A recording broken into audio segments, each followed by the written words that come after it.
तर मंडळी नमस्कार, राम राम. आपण आज एकदा आलो तर आजोबांच्या भेटीला. या ठिकाणी शेतकऱ्यांनी शेतामध्ये टोमॅटोची लागवड करून खुरपण चालू आहे.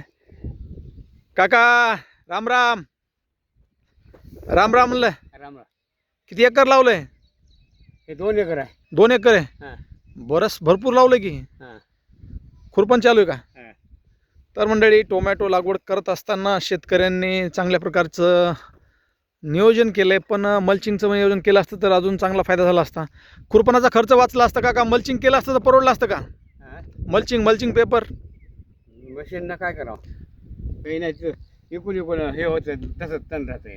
तण राहतंय. हां मल्चिंग पेपर जर व्यवस्थित आतरला तर तण होत नाही, शेतकऱ्यांचा फायदा होतो असं महाराष्ट्रामध्ये बऱ्याच ठिकाणी दाखवतो किंवा पाहायचा प्रयत्न करत असतो.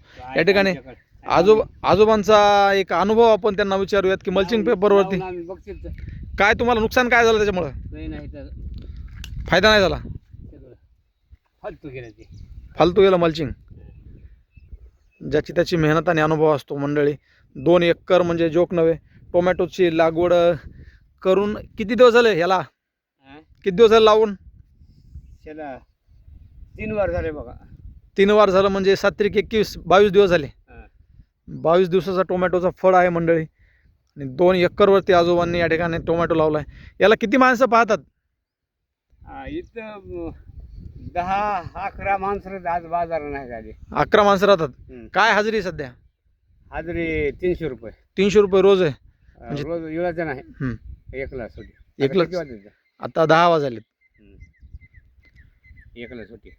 3000 रुपये रोज खुरपणाचा किंवा याचा बाकीचा खर्च आहे. मल्चिंग पेपरवरती बऱ्याचसा खर्च कमी करता येतो. खुरपण बार तण होतं आहे. पावसाळ्याचे दिवस असल्यास तर मंडळी जास्तच तण होत असते.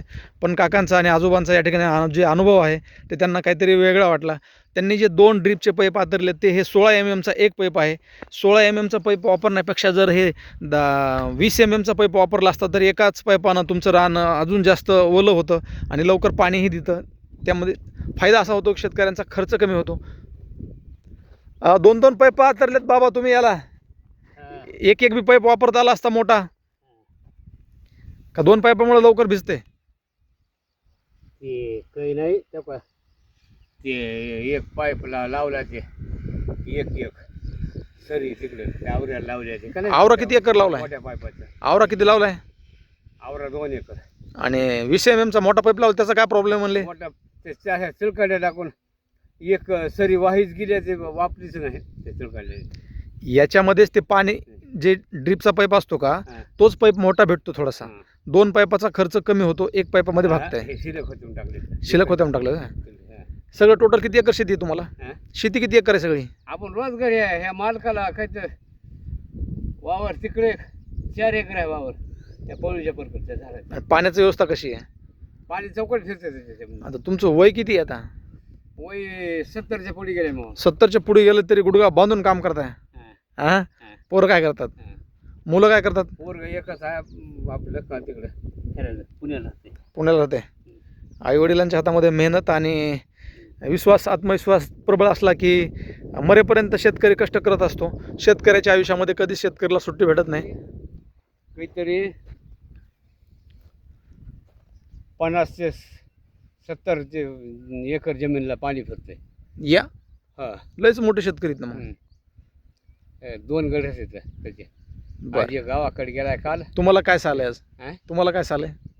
आम्ही रोजान आहोत. अच्छा, रोजानच. तुम्हाला हजेरी 300 रुपये. हां 300 रुपये हजेरीनं स्वतः मेहनत करत या ठिकाणी. नाही 400 हजेरी होती. मग काय झालं? हां ह्या उघडला नाही पाऊस. पावसामुळे वाटलं झालं. आज कुठंतरी ढगाकडं बघून असं वाटतंय समाधानकारक पाऊस येईल आणि शेतकऱ्याची पेरणी होईल. शेतकऱ्याची पेरणी होण्याचे चान्सेस भरपूर आहेत. कारण दरवर्षी ऋतू हा 1 महिन्यानं पुढं ढकलला आहे. तर 4 ते 5 वर्षाचा इतिहास पाहिला तर पाठीमागलचा काही 20-22 वर्ष मिस्त्रीचं काम केलंय. 22 वर्ष? हां. अरे बापरे. काँग्रेसचं.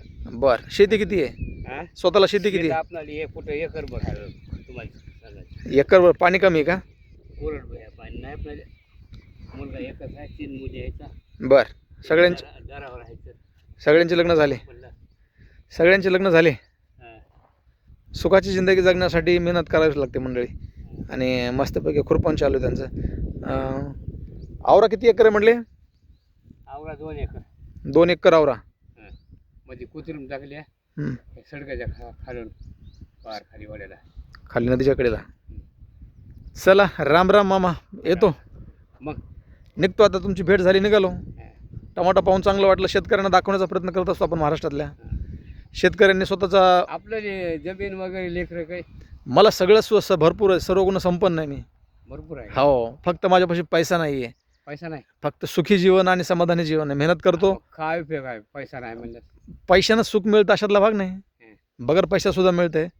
तर तुम्ही 300 रुपयानं काम करून सुद्धा सुखाच्याच मागं लागलाय. तुम्ही आम्ही आता मस्तपैकी पोट भरण्यापुरतं देते ते. यूट्यूबमधून कमवतो, मोबाईलमधून कमवतो. टमाटर मोबाईलमधून कमवतो. शेतामध्ये पण भाजीपाला असते. माझ्याकडे पण जनावरं आहेत, शेळ्या आहेत, म्हशी आहेत, बैल आहे.